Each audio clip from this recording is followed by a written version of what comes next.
Today on the Joel Klatt Show, wild ending in Boulder. Colorado almost pulled the upset. And Georgia, are you okay?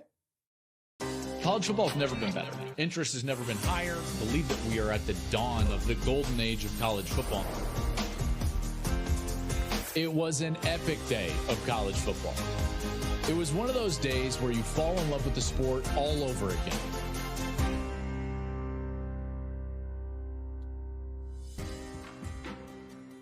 Hey, what is going on? I am Joel Klatt. This is the Joel Klatt Show, and this show is presented by Hampton by Hilton.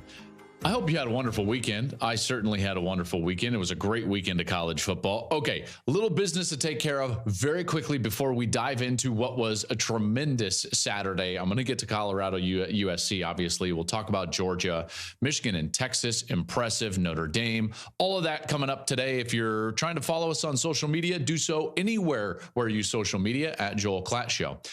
I would also remind you that there is a way to subscribe, both audio, wherever you get your podcast, and on YouTube. And you've got to do that. And you should do it in both areas because that's your only chance to get these awesome hats. Remember, we've got the Rose Bowl hat giveaway. You've seen me wear these hats. I'm giving away 5 hats on Wednesday. So Wednesday's show, you've only got a couple of days. You got to do this. So you've got to subscribe in both locations, both on YouTube and wherever you get your podcasts. And then you've also got to leave a review. I'm just saying it probably helps if it's a positive one. But you know what? Be honest, because we're all about truth here on the Joel Klatt Show. Okay, so there's a lot to get into. That obviously is the cool giveaway. All of you that have come up to me and hit me up on social media, some have hunted down my email address. By the way, I'm not going to respond to that. I love the enthusiasm about the show, the giveaway, everything that's going on, because this season in college football is awesome. It has been an awesome season, and Saturday didn't disappoint. As you know, I was in Boulder, and so USC gets the win. And before we get into my thoughts on this game, let's hear from Lincoln Riley after the game. Well, Lincoln, 5-0 for you guys, and I know this fan base has waited a long time to have that record again. There were moments in the second half that I want your opinions on. You got the win, but overall, what did you make of this performance? Yeah, played a great first half, didn't play very good in the second half. Offense got stalled out. We gave up some big plays defensively where we just simply didn't tackle. And give Colorado credit. Listen, they fought back. The crowd in here was awesome today. They fought back and got some momentum, and we didn't do a very good job finishing. So unfortunately, we had a big enough lead, but obviously something that's going to have to get better for us going forward. Yeah, it's going to have to get better going forward. Before I talk about these two teams, I just have to say, life, as well as analyzing college football, is all about expectation management.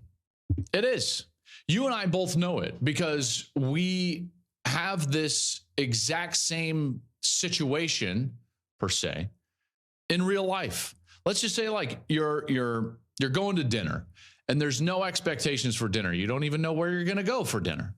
And you wind up at this, like, a place, and it turns out to be like, oh yeah, it's kind of like a steakhouse, nondescript, and it's not the best steak you've ever had. But guess what? Like, you had no expectations for dinner, and now you're eating this pretty good dinner, and you're like, man, that was awesome. That was awesome. Why? Because it exceeded your expectations. Now it's your 20th anniversary. And you're going out with your wife, and you have this reservation at the specific place for a specific table for months. You've been planning it, okay? Any anniversary, by the way. It doesn't have to be 20. It's just like, it's a special night. And you've been planning this for months. And you walk in. Table that you wanted, not ready. But they'll seat you at another table. And by the way, your table that you're seated at, probably just fine. But not the one you wanted. Then the dinner is just like not quite cooked the way you want it. Still really good. Still probably one of the best restaurants in town, but just wasn't up to your expectations. Guess what? You're going to feel very differently about that night than the night when you had no expectations and you went out and you got a dinner that was equal or even lesser to the one where you had high expectations. Well, this is the exact way that we're going to view these two teams after this game. Everything that we now talk about with USC and Colorado, with this game in the rearview mirror, is about expectation management. Okay. What is the expectation for USC? The expectation for USC is to win the Pac-12, go to the playoff, and compete for the national championship. In light of that expectation, Saturday was a massive disappointment, even in a win. And we'll get to all of that. If you're Colorado, what is the expectation? Man, a bowl would be incredible. It's already kind of icing on the cake. Everything that we could have hoped for has already come true. Yeah, Oregon was a speed bump, but man, did you see how well we played in the second half against USC? Exceeded the expectation. A lot of people on the Buff side were nervous, not in the organization. I'm just saying, generally speaking, in the fan base, were nervous about what was going to go on Saturday. Their expectations were low. And because of that, the game ended up exceeding their expectations. So now Colorado has this positive movement and narrative post a 48-41 loss. Everything about what I'm about to talk to you is viewed through the prism of expectations of these teams. Let's start with USC. USC is really good at football. You just have to start there because they have the best player in college football, in Caleb Williams. Because of him, they are an elite team and an elite offense. You heard me, in particular in the first half, talk constantly about the way I feel about Lincoln Riley as a play caller, Caleb Williams as a quarterback, the balance that they can display and attack you with throughout their offense. All of that is still true after Saturday's win against Colorado on the road. All of that is true.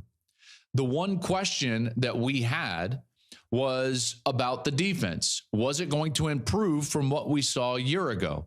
In particular, in light of the fact that you're not going to have Caleb forever. And when you have a guy that's a generational talent, you want to maximize that talent.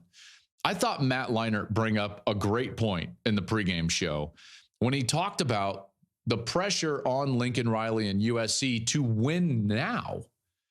I totally understand that. And by the way, absolutely agree. Because next year, it's not going to be this way. You don't have the best player in college football at quarterback next year. I mean, maybe one of these young kids will be really good, but we don't know that. Do we expect Lincoln Riley to always have good quarterback play? Yes. Is it going to be Caleb Williams great? I doubt it. This is one of the best players I've ever covered. In fact, I do think he's the best player I've ever covered at this position. There are very few weaknesses in Caleb's game. He does everything well. And I brought this up on the broadcast. Let's just put it in scouting terms. Let me talk about like the 5 things that I evaluate when I'm looking at a quarterback. Number 1, his arm talent. Does he have a requisite arm? Obviously, that's true. It's an elite arm. Does he control the game from the pocket well? Yes, Caleb can do that. Work through progressions, and I think he's doing it better this year than he has maybe ever. Does he attack the defense and threaten them with his legs? Yes, and he's not even the fastest guy, but he's got the suddenness and the quickness in order to attack and really threaten the defense with his legs. Can he create? And that's an obvious one. When he's outside of the pocket and keeping his eyes downfield, he can create an attack and hurt the defense in so many ways just off schedule. And then the last one is his mind. I believe I said that right. I was not keeping track, but is the guy smart enough from a schematic standpoint, from a football IQ standpoint, from a situational awareness standpoint to be elite? He's the only player that I've evaluated at this stage in their career, by the way, that is great to elite. So when I'm like on a scale of basically 6, sometimes 7, I like to use 6. I don't like to use 1 to 10, but up to 6. Like he is a 5 or a 6 in every category. No quarterback that I've ever covered in college football is a 5 or 6 in every category. So because of that, USC is under an immense amount of pressure to succeed now. And that's why Saturday was a massive disappointment. It's because that defense played basically exactly what they did last year, exactly how they did last year. Colorado scored 41 points over the last 3 quarters, 27 in the second half. They scored a touchdown on 4 of their final 5 drives. When you look at the statistics, last year, USC, not even close to good enough. Not even close to good enough. Even though they were 1 game away from winning the Pac-12 and going to the playoff, they were so far away in that game, it was obvious that they had to get substantially better. They were a bad defense a year ago, statistically speaking. And we talked about on this program, all they needed to do was become average, maybe even good, and then you were going to have something this year. Last year, they were 94th in scoring defense and 105th in total yards per game. This year, better in scoring defense. And so, listen, there is part of this that, like, do they have more potential? Yes, they have a higher ceiling on defense, but they're still 63rd in the country in scoring defense and 103rd in total yards per game. And they haven't even faced close to the meat of their schedule. Not even close. Remember, they got through the entirety of the season last year and finished 105th in total yards per game. You look at what they just faced. They didn't face anybody from an offensive standpoint until Colorado, and they're now 103rd in total yards per game. That's alarming. That's alarming, and that's why Saturday was so disappointing, in particular off of the back of what we saw in the ASU game. Now, to give them the benefit of the doubt, and all these teams that went on the road and won, you know, whether it was Notre Dame or Georgia or even Michigan, I know they housed them, but like, you look at these road teams in college football, it is difficult, and they did just win 2 league road games back to back. One late on a Saturday, one early on a Saturday, right? So you got the late finish, you have to fly home, then you got the early kick after you fly out. That's a tough short week on them, and they were able to get 2 wins. However, they have not faced the meat of their schedule. They're 103rd in total yards per game. That's not good enough. You look at what they did against the run and what they did or lack thereof in the passing game, in the pass defense. Folks, Colorado was a non-existent run team until Saturday when they faced USC. They were running the ball for like barely over 50 yards a game and couldn't do anything from a yards per carry perspective. One of the worst in the country. And they rolled out there, and for a majority of the game, they were running it for 5 yards a carry, in particular when you take sacks out. I'm like, whoa, how did that happen? Then Shadur got loose, and he finds true freshman Omarion Miller. These guys go off. He's bringing them back. And like, the passing defense, where was it? And now look at their schedule. They're going to face teams that run the ball better than Colorado and throw the ball better than Colorado. Due respect to Shadur and Colorado, Washington can flat sling it. Michael Penix and those wide receivers for Washington is a better passing attack than Colorado, at least at this point. In large part because they're just better up front, so it's harder to get to the quarterback. Those wide receivers are NFL talent on the outside. By the way, Oregon can throw it around a little bit as well. Then you're going to have to also face the run game of Utah, Notre Dame, Oregon in a large respect, and UCLA. Man.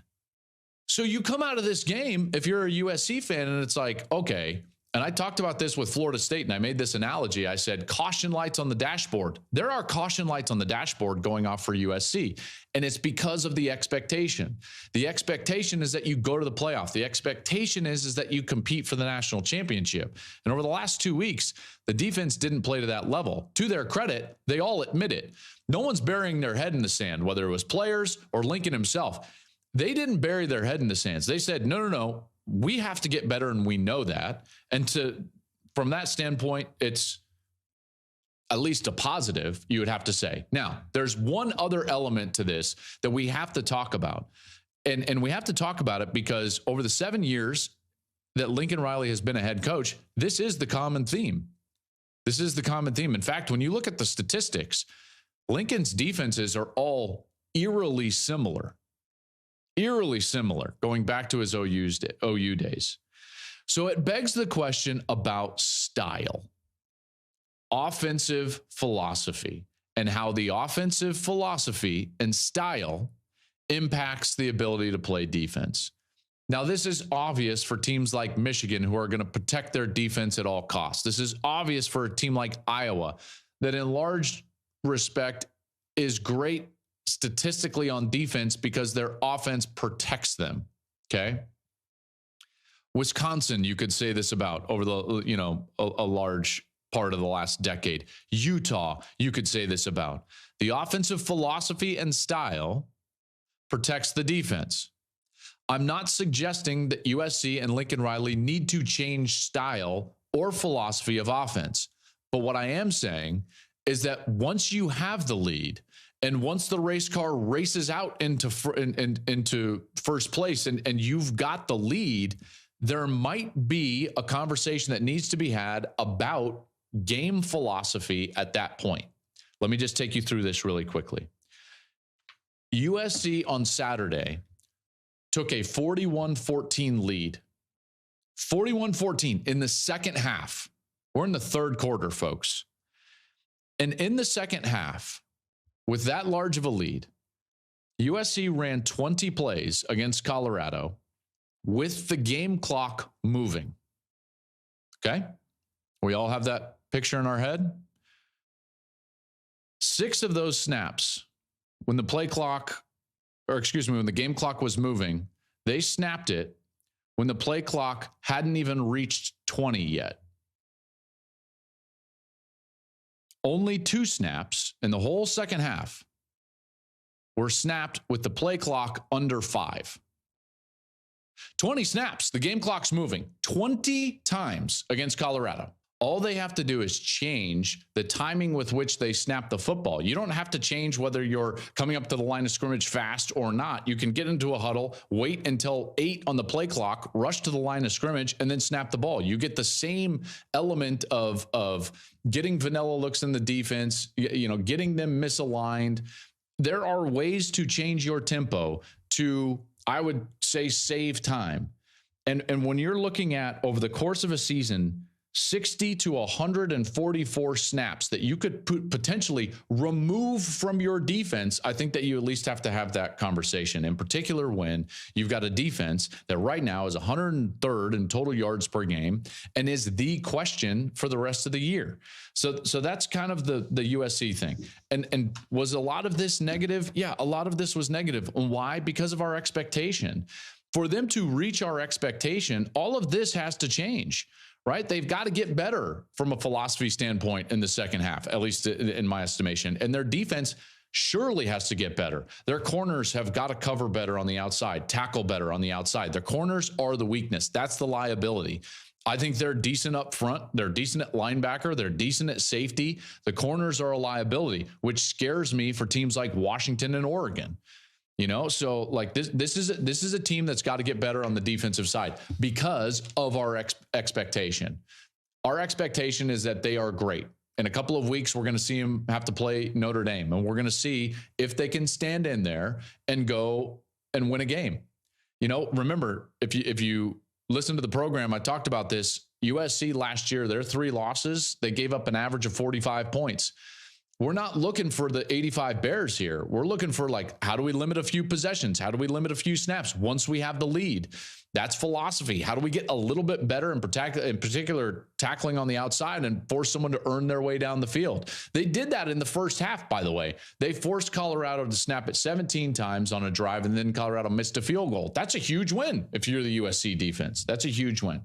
Okay, let's move on. And I probably already went too long, and I probably confused you. Let's get into the Colorado. And again, this has to do with expectation. Here's Dion. If you can't see what's coming with CU football, you've lost your mind. You're just a flat-out hater. If you can't see what's going on and what's going to transpire over the next several months, something's wrong with you. This man is an ultimate competitor, and after a 48-41 loss in which they made a ton of mistakes, he didn't roll in there and lament the mistakes. He talked about, look at how bright our future is. Why? Expectations. Expectations have to be the lens with which we evaluate everything that we saw on Saturday. It's why the USC take is is the way that it is. It's why there's a disappointment to Saturday, even in a 48-41 win. It's why when you look at Colorado, you say to yourself, man, they've got something. Yeah, this is absolutely a team that can go to a bowl. Man, they are recruiting some really good young talent. Look at what Cormani McClain did. Look at what Omarion Miller did. There were more positives in a loss. And let's face it, it's probably because of which half the positives happened in versus the negatives happened in. If Colorado would have played a great first half and then a poor second half and then lost going away and USC comes back, we're probably thinking to ourselves like, man, I don't know if Colorado's going to make a bowl game. But because of the way this all played out, because of our expectation of what Colorado is and what they can be during the course of the season, all of a sudden the narrative after that loss to USC, back-to-back losses, by the way, is incredibly positive. Colorado trailed by 27 with 2 minutes left in the third quarter. 2 minutes left in the third quarter. Think about that. 41-14. This is, again, where that philosophy for USC comes in. But they didn't. And they left time, and then Colorado capitalized. And they capitalized in a few different ways. Gus kept asking me about the structure of the defense, and the structure of the defense was not all that different. They didn't change a lot of the schematics of what they were doing in the first half and what they were doing in the second half. I thought what was different was the effort, which from the front seven in particular was really good from the defensive line. And they changed some personnel, and then the effort increased. Cormani McClain goes in the game. He was much better on the outside than what they had in the first half. All of a sudden, you've got guys being disciplined, making plays. I believe that they were challenged at halftime. I really believe this.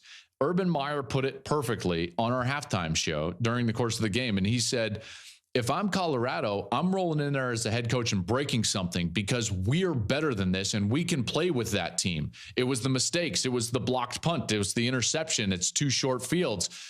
He would be frustrated because it's like, listen, we gave them this huge lead, 34-14 at the half. I believe that that's what happened because when they came back out, they were playing so much different. And it wasn't because of changes. It wasn't because of adjustments. I thought that the game plan overall offensively was better this week than it was last week against Oregon for Colorado. But mostly it was challenging these individuals to go win their individual matchup. And I think these players responded. By the way, they were incredibly shorthanded. And I don't want to dismiss that on the USC side either. Zachariah Branch not being on the field was a giant deal for USC. Giant. There's nobody on the Colorado roster, maybe Travis Hunter, that could match up with Zachariah Branch. Maybe Travis Hunter. But Branch's absence was felt, even though they scored 48 points. Now, having said that, Colorado had nobody out there. 3 starters out in the secondary. They had their best player on offense and defense out of the game. Imagine that. If you're USC, imagine having your best offensive player and your best defensive player out.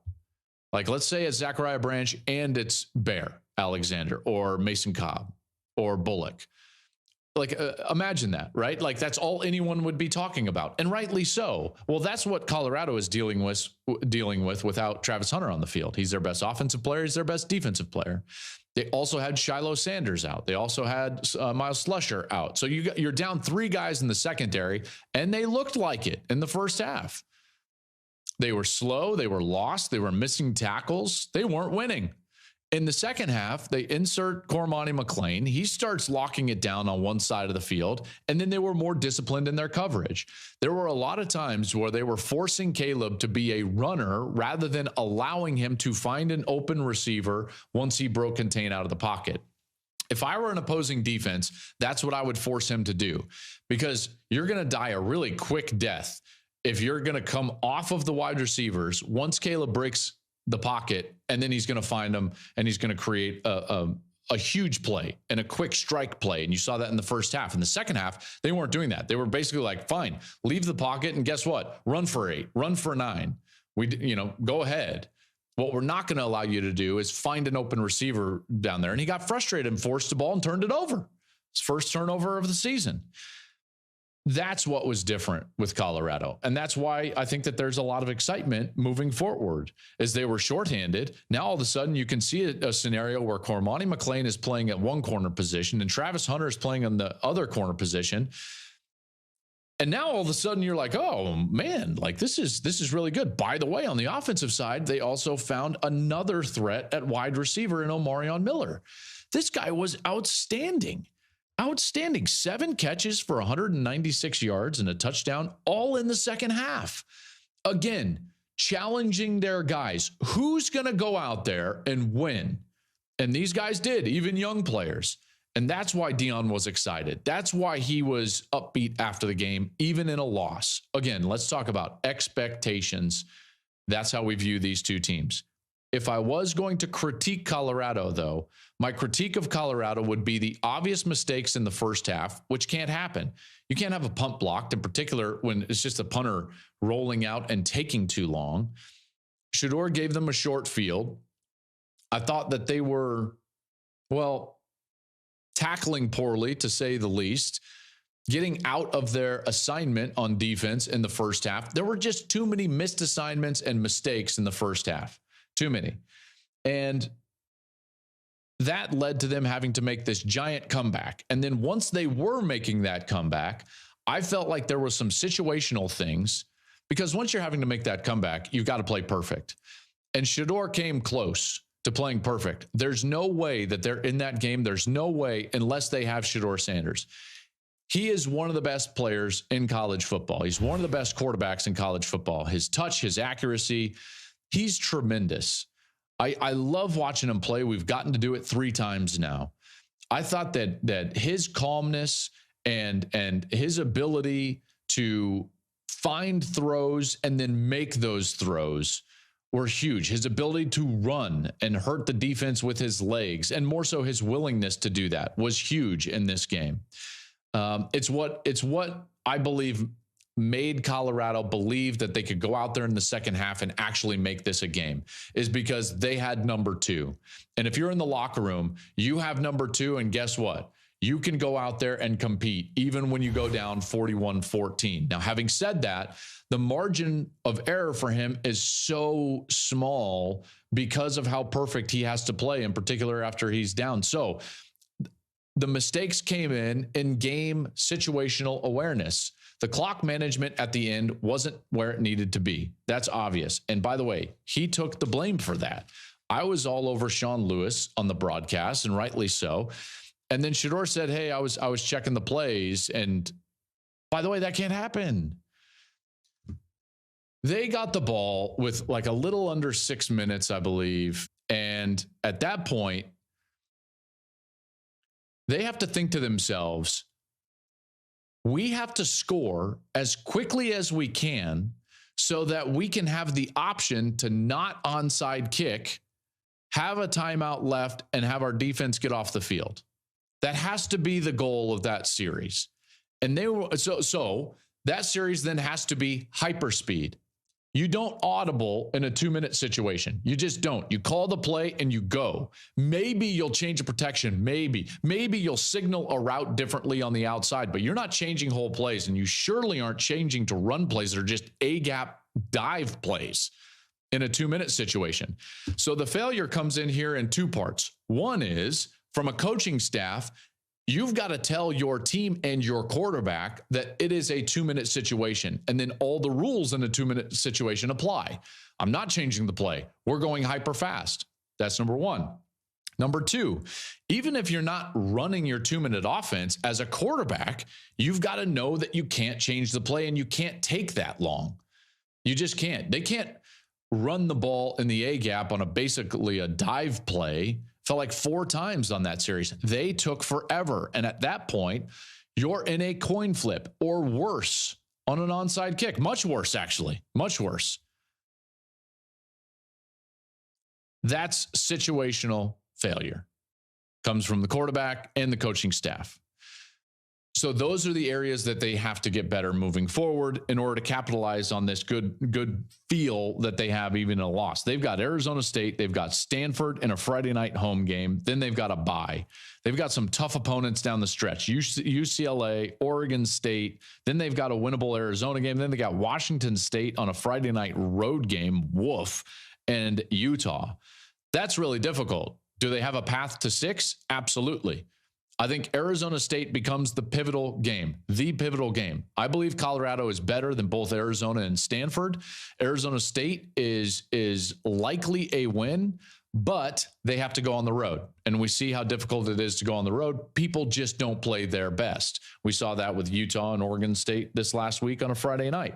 So in order for Colorado to get a bowl game, this is the pivotal game. The other ones are going to be really difficult. At UCLA, I don't know. Oregon State might be just too good at the line of scrimmage. Washington State, in particular, there on a Friday night, I don't know. And Salt Lake, Utah is one of the toughest places to play in the country. So that's going to be really difficult. They got to be better in those situations, and maybe they could have come back. Hey, it's my favorite time of year. It's football season, and as you know, I take it seriously. So when I'm traveling on the road to watch my favorite teams, I can't risk calling the wrong play with where I stay. Wherever I go, I know that I can count on Hampton by Hilton. I can depend on their comfortable rooms and their warm, friendly service, and their free hot breakfast is a game changer. There's no doubt. I love it. I love their waffles. Whether you're cheering on your team from the stands or never leaving the tailgate, Hampton by Hilton will always give you that win. All right, let's move to Georgia. And these others I'll hit a little bit quicker, but Georgia. This Georgia team is not Georgia as we know them. It's not. The verdict is in, at least in that regard. That doesn't mean they're not good, and it doesn't mean that they're not going to win the SEC and be in the playoff. But this is clearly not the same Georgia of what we're used to over the last 2 and 3 and 4 years, but certainly the last 2 when they've been back-to-back national championships. They beat Auburn on the road and good. And I, by the way, I buy into conference games on the road are hard. Okay. So I'm not going to sit here and say like Kirby can't say that after the game. I think it's hard. I think that it's evident when Utah plays the way they do at Oregon State. It's evident when USC plays the way they do at Colorado. It's evident when Arizona is in a 1-score game with Washington late. Like, we see how difficult it is to win on the road. That's what makes what Ohio State did against Notre Dame so impressive. It's what makes what Texas did against Alabama so impressive.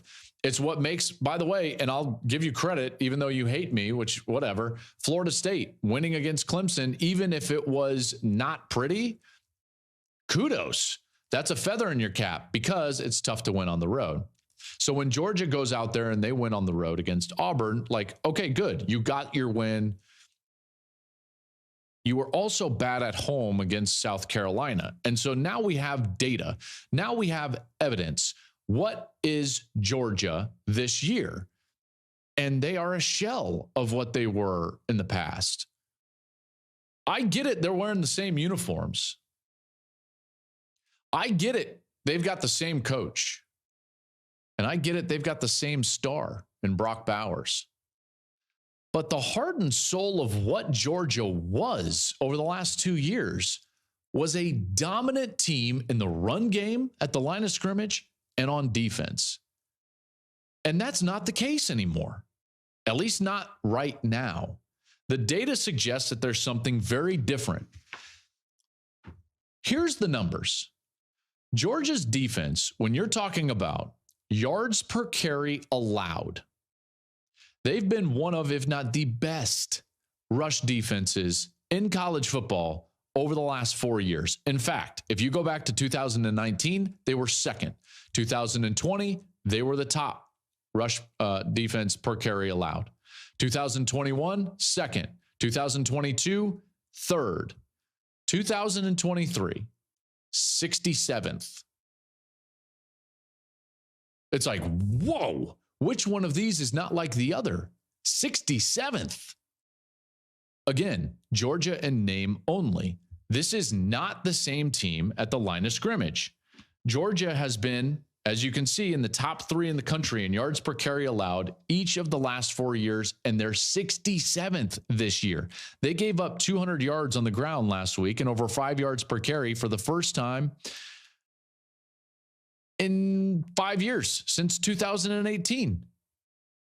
Like, it wasn't just that, they faced Army or a triple option team and they ran for 200 yards and, they ran it 80 times. No. 200 yards, 5 yards per carry for Auburn. And I get it. Like, Auburn can run it, in particular with that dual quarterback system. And I get it. Here's the other alarming part. If you go to the other side of the ball, Georgia ran for under 4 yards per carry against Auburn. 3.6 yards per carry running the football. It's the second time this season that they've been held that low in the run game. It only happened one time in the last 2 seasons. All right, so think about this. One time in the last 2 years, they've been held to that point, 3.6 yards per carry. Now it's happened twice this year alone. And by the way, it's not sack numbers. You could make the argument like, well, hey, remember in college football, rushing yards per carry is skewed because of sack numbers. Beck wasn't sacked against Auburn. He wasn't. So that doesn't even bring into the equation a negative number in a rushing attempt, which college football has to change, by the way. Can we please stop counting sacks in rushing numbers? But I digress. 3.6. Over the last 2 years, they've been running the football for about 5.5 yards per carry. This year, it's down a full yard. Georgia's not the same, folks. Georgia is not the same. That's why I moved them out of my poll, out of the first spot in my poll. This is a team that is a point differential of 0 in the first quarter. And my top 10 looks different now. And granted, I only moved them to 3, but I look at Michigan and Texas and I'm like, okay, you're better than Georgia. They are. They're better at the line of scrimmage. Those 2 teams would beat Georgia next week, maybe in Athens. And I know Georgia fans will be incensed at that, but it's the truth because Georgia's not the same. They're not the same, not this year. And Texas and Michigan are built very differently. Now, I don't know about some of these other teams. I know Florida State's resume and Ohio State, they won a battle against Notre Dame, and Penn State I believe in and everything. And Georgia gets the benefit of the doubt against some of those other teams. But Michigan and Texas, they've proven it at the line of scrimmage. Michigan and Texas, those 2 teams, they would be tough to beat for Georgia. Really tough to beat. And by the way, both of those teams can play defense and they can cover. And I would assume that they wouldn't let Brock Bowers in the fourth quarter of a tie game run butt naked across the middle of the field. What are we doing? Butt naked by the way it means open. That was not a literal term, folks, right? Like, obviously. It's just a term like we use in football spaces, like, hey, he's butt naked. He's wide open. Brock Bowers was wide open running across the middle. Wide open. How does that happen? Someone's going to slow him down, and then Georgia's going to have to lean on the other elements of their team, and those other elements are not what they've been over the last couple of years. And that's why Michigan and Texas, they take me up to the first 2 spots. You look at those 2 teams, and they are really, really good, and they are really dangerous. Michigan is a boa constrictor. This is a team that moves slowly. They move methodically. It's not explosive. It's not flashy. It's death eventually and inevitably. That's what it is. It's like being in a small cage with a boa constrictor. You will eventually die. And they're better this year than they have been over the last 2. Their defense has yet to allow more than 7 points, and I get it. Who have they played? I understand. They've allowed 13 points all year outside of garbage time in the fourth quarter. They gave up a touchdown to Rutgers on their first drive, and then 2 field goals versus Bowling Green. That's really it. Their first game against East Carolina, they scored the first 30 points. Their second game against UNLV, they scored the first 35 points. Their third game against Bowling Green, they scored the last 24 points. In the fourth game against Rutgers, they scored the last 31 points. In the fifth game at Nebraska, they scored the first 45 points. Like, Good luck with Michigan. I'm just telling you. Again, not flashy. Who's stopping that run game? Who's stopping them? I don't know. Maybe Penn State, maybe Ohio State. I don't know. Nebraska was the number 2 rush defense in the country coming into this game this last week. They were allowing 46 yards per game and 1.8 yards per carry. And Michigan ran it 51 times for 249 yards, 4.9 yards per carry. Good luck. Good luck with Michigan. Just like, man, this team looks good. And by the way, Texas looks great too. And all offseason, we had this goal on this show to not talk about Texas until they were real. Well, guess what? Texas is real. I said, I'm not going to talk about Texas until they've done something. Well, now they've done something, and then they've done something again. This Texas team is so different than what they've been over the last couple of years. You see, this is the juxtaposition between Georgia and Texas. We feel like Georgia, and we give them the benefit of the doubt, and they stay in the top spot in the AP poll, I believe. And it's like, yeah, but they got a lot of holes. And Texas, it's like, well, we're going to see. We got to wait and see. And all of that narrative is because of what happened in the past. It's based on previous seasons. It really is. It's not based on the games of what we've seen this year, because this Texas team is really good. My concern with Texas was always that they play down to the level of their competition. In large part, they do that because they weren't great at the line of scrimmage, because greatness at the line of scrimmage allows you to beat bad teams week after week with very little pressure, effort, whatever you want to call it. That's why the games with Michigan are not close. That's why Bama rarely, if ever, loses to a bad team. That's why Georgia in the last few years rarely, if ever, even plays down to the level of their competition. They crush bad teams because they're great at the line of scrimmage. Now, Georgia's in these weird games where it's like, man, you're sleepwalking through the game. This is the narrative that we've been seeing, or what we have been seeing with Texas over the last few years. Why? Because Texas wasn't good at the line of scrimmage. Now, I can't believe I'm saying this, but Georgia's the one that's not good at the line of scrimmage. We're seeing that in the numbers and the data. Texas is good at the line of scrimmage. And guess how I know? They don't play to the level of their competition. So it doesn't matter if it's on the road against Baylor. They crush them. Now they welcome Kansas in. This is the prime moment where I'm like, oh, this is such a Texas game. It's the week before Red River. They get Kansas, the perennial basketball school. And I'm saying like that from their perspective. That's not what I'm saying. It sounds like a shot against Texas, and I'm not taking Kansas, and I'm not, because I love Lance Leipold and I love their team. I was really bummed when Daniels didn't play in this game. I'm sure they were as well. But this was the classic look-ahead game, and Texas didn't look ahead. Why? Because they're great at the line of scrimmage. They play really good defense, and they can run the rock. So guess what? It's going to be hard to beat them. Even if you're good, much less if you're bad. The last 2 games, they beat Baylor 38-6 on the road, Kansas 40-14 at home, and rolled up 600 yards doing it, by the way. 300 passing, 300 running. After Red River, Texas doesn't have a ranked opponent on the schedule. I know they got to face K-State at home and TCU on the road. TCU doesn't look, all that tough. Texas Tech at home. Tech is struggling this year. Texas has, if they win Red River, they've got the cleanest path to the playoff of anybody in the country. Maybe outside Georgia, because I don't know what the SEC is this year. Kidding me, LSU? How is LSU still ranked? I digress. Maybe Wednesday. Texas is for real. Texas is this year what Georgia has been over the last couple of years.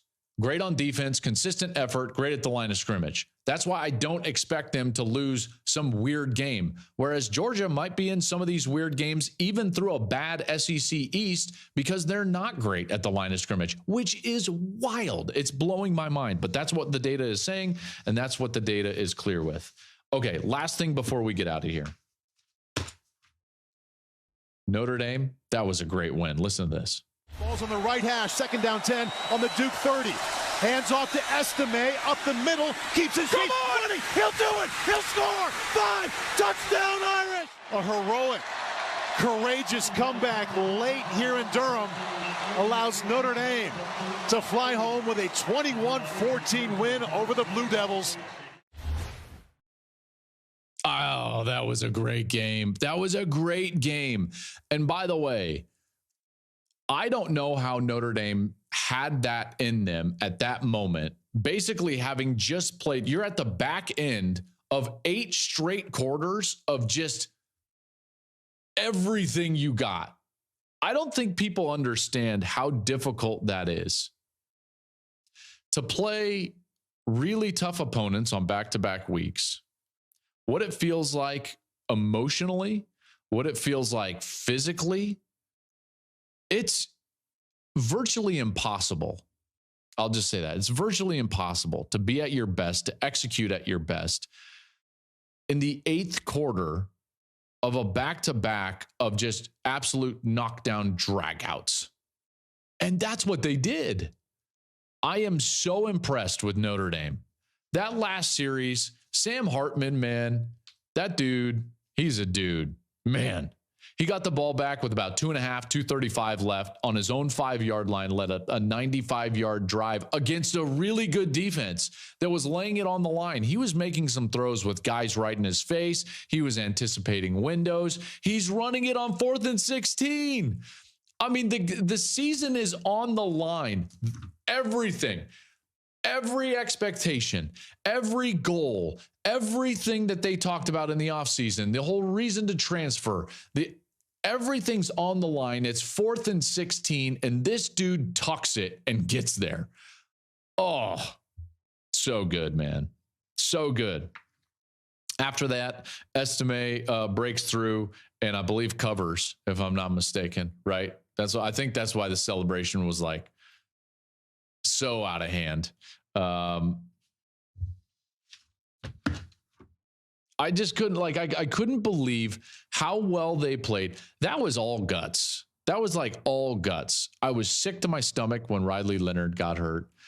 I was immediately reminded of why college football is the absolute best when Sam Hartman talks only about his defense, only about his teammates to Holly Rowe, then expresses concern for another competitor, Riley Leonard, who's sitting in the tent over there getting his leg looked at after he got rolled up on kind of a garbage time snap when he's trying to just force like some Hail Marys down the field. And then he stands there and waits for Riley Leonard to come out of the tent. Stands there and waits. Didn't go celebrate with his team. Stand there and wait and just to acknowledge and be like, hey, man, I hope you're all right. That was everything that's great with college football. Sam Hartman is an absolute man. I love that guy. And now he's got a fan in me. I'm rooting for Sam Hartman because of what happened on Saturday. That was all guts on that drive. He made clutch throw after clutch throw, runs it on 4th and 16, gives all the credit to his defense, all the credit to his teammates, then stands out there and wants to pay homage to a competitor who played his butt off on the other side and the other quarterback, Riley Leonard. Everything that's great about college football right there. That's what it was. And that's why college football is the best. And that's why we all listen to this show. This is why I do this show, is because that's the moment that I'm here for. Okay, that'll do it for today. Now, Wednesday, remember, Wednesday is the day. It is the giveaway for the Rose Bowl hats. I got them right here. I got them ready for you. I know you're excited about this. I hear you on social media. I hear you out there. I see you at these games. I love seeing you guys out there at the games. What you have to do to get this hat is to be in the lottery, which we will select the 5 winners on Wednesday. You have to subscribe both on YouTube and where you listen to your podcast, not just one or the other, on both. And you have to leave a review where you get your podcasts. So you've got to leave a review. Helps if it's good, but I mean, it doesn't have to be good. I want you to be honest. Tell us what you think of the show. Tell us maybe why you would love a Rose Bowl hat. Do all of that, and you're going to have a chance to win one of these hats. By the way, these are not for sale. These are like exclusive hats. You can find these no other place on the planet other than Joel Klatt Show. Or if you're a friend of the Rose Bowl with, some of those guys, which, that's why I got your back. I got your back. I'll do that. Follow us on social media at Joel Klatt Show, wherever you social media. Make sure to get in on the giveaway. And listen, I really appreciate all of you. I love this sport. I love doing this show. Thank you to the crew, everybody back there behind the scenes working hard. And we'll be back on Wednesday. It's Hat Giveaway Wednesday. It's here. It's here. We're giving away hats on Wednesday. Tell a friend. Tell them to write a review. Tell them to subscribe. Bring them in because this is awesome.